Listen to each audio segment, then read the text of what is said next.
Okay, so continuing on with the questions that Brian has for Pastor Anderson, he asks in the ninth one, what city will Jesus rule and reign from during the millennium? Okay, well, obviously Jerusalem. Although it's going to be a Jerusalem that God restores and builds to his own standards. It'll be a prefiguring of how the heavenly Jerusalem will actually be in Revelation 21. During the millennium, when Jesus reigns from Jerusalem, the city will not be called spiritually Sodom and Egypt, as is mentioned in Revelation 11.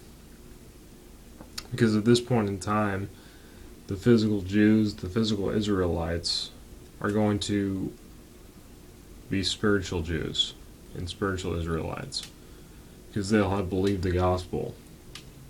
It's not just going to be merely an outward Jew who's one outwardly, they're going to be one inwardly. So that has to do with the whole idea of again, salvation always being by grace through faith, and will always be that way, past, present, future. The Israelites are going to get saved the same way that you and I are saved today. Zechariah mentions, they'll look upon me whom they have pierced. And, mourn as one mourneth for his only son. And it's going to have to be by faith in Jesus Christ. For by the deeds of the law shall no flesh be justified in his sight. Being justified freely by his grace through the redemption that is in Christ Jesus. So, yeah, obviously Jesus is going to reign from Jerusalem. And, another thing that Brian wants to make out of this is that, because if Jesus is going to reign from Jerusalem, that means,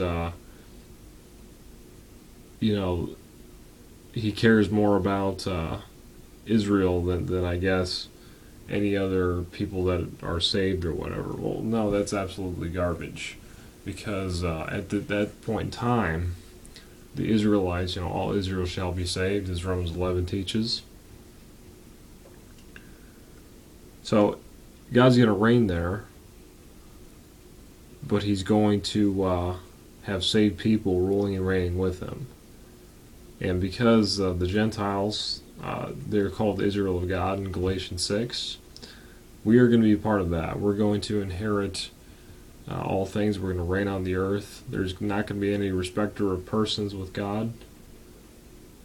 So, again, this question also has nothing to do with the timing of the rapture in reality, because it just doesn't. When you talk about a post-trib, pre-wrath view versus a pre-trib view, there's no question, because this definitely takes place after the rapture, well after Jesus ruling and reigning at Jerusalem. So, again, proves nothing.